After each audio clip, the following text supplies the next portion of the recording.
Oh my gosh, dude. Look, okay, the Canucks are playing the Kings later tonight. It's here, it's in Vancouver. Student rush ticket prices are out of control. You're paying $170 for a regular student rush ticket, baby. It is ridiculous, the markup of Vancouver Canucks games, but at the very least, right, you get to see your favorite hockey team. Or maybe they're your favorite hockey team. Who really knows? Maybe you're a fan of the LA Kings instead, and that might be a little bit difficult to interpret for people that live in BC. But anyways, the Canucks are playing off later today, and we rarely make videos about the pre-game media availabilities. But man, I had to go out there and talk about this. Because Ryan Henderson, who does the production for Donnie and Dolly, he tweeted out the video clip of JT Miller's media scrum heading into today's LA Kings game. I'm getting full-on Jimmy Butler vibes from this scrum today. And it's a 1-minute clip. That's it. But I'm just going to summarize everything that's talked about here. The media asks Miller questions, and Miller just doesn't really respond. In fact, you know what? No, we can actually hammer this point down home by going over to the AI machine. Let's actually transcribe the quotes and give a visual text reading as to what Miller's pre-game interview looked like. The first question, looking at your ice time on the trip as it progressed, it decreased a little bit.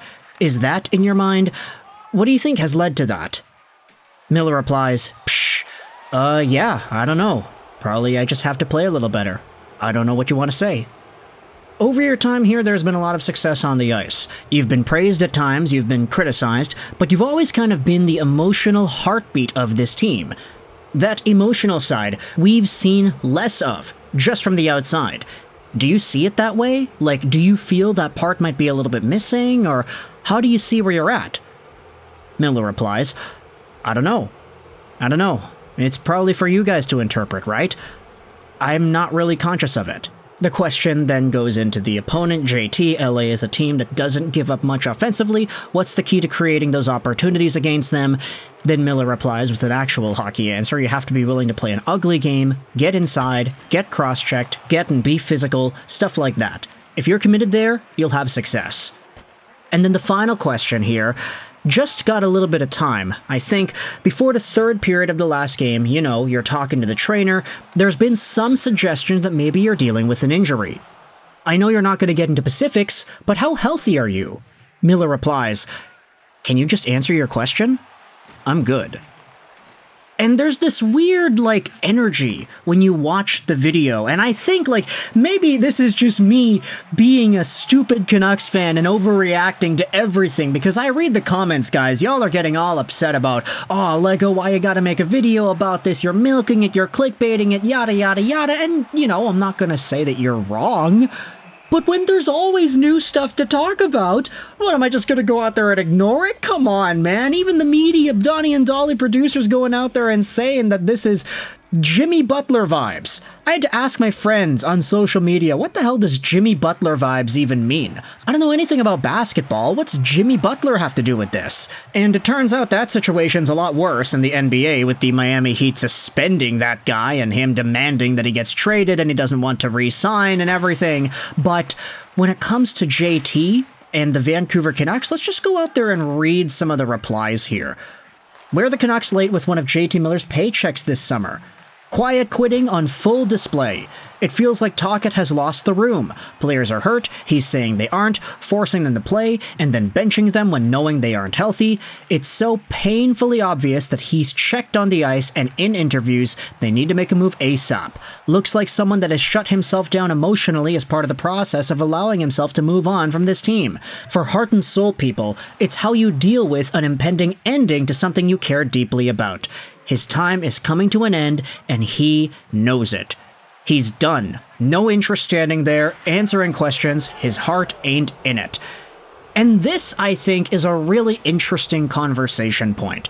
I'm not going to use one video interview to come to an entire conclusion here, but it's one video interview compiled with all the other stuff we have seen bleeding back into November that makes it a lot more obvious to see that, hey, JT, it doesn't look like this guy is as engaged as he was in the past. 2 years ago, when he had that pissy Miller season, everybody was talking about how, oh, he's super passionate, but he's just careless, and he wasn't back-checking, he wasn't making good reads, he was giving up on plays, yet he would swear and get angry and yell at people, etc., etc., etc.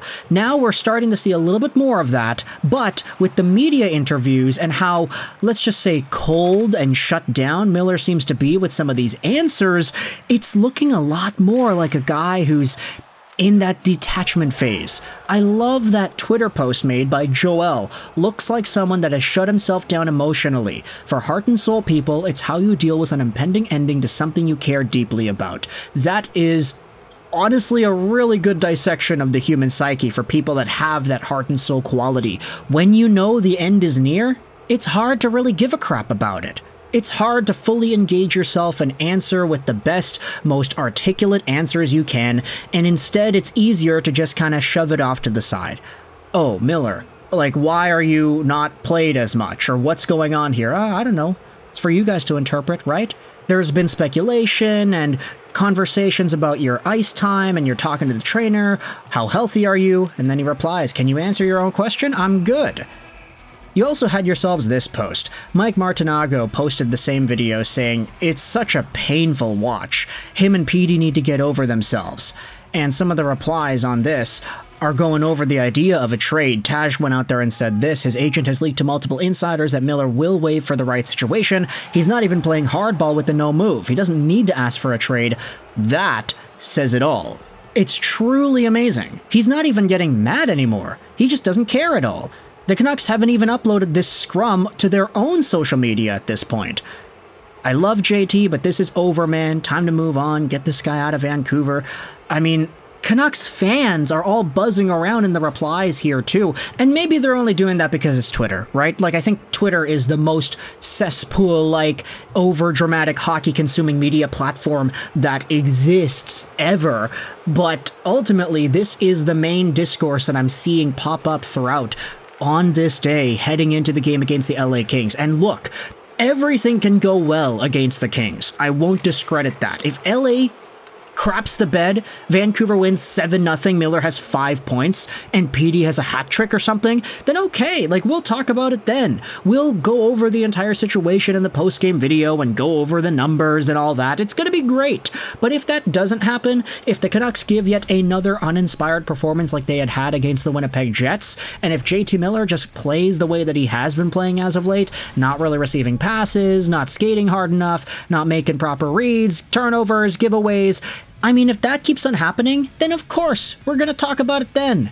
But the fact that we can even say that's a realistic possibility is indicative of how far this situation has gone. So let me know your thoughts in the comment section below about this JT Miller pre-game scrum. It's gotten that bad, we're making videos about the pre-game scrum here, folks. It's going to be linked in the description, also alongside of our ExpressVPN affiliate link. Go get yourself some free months on your VPN by using our link, and it helps out the channel too. But for now, thoughts in the comment section below. We'll see what happens against the Kings. I hope you enjoyed this video. And bye.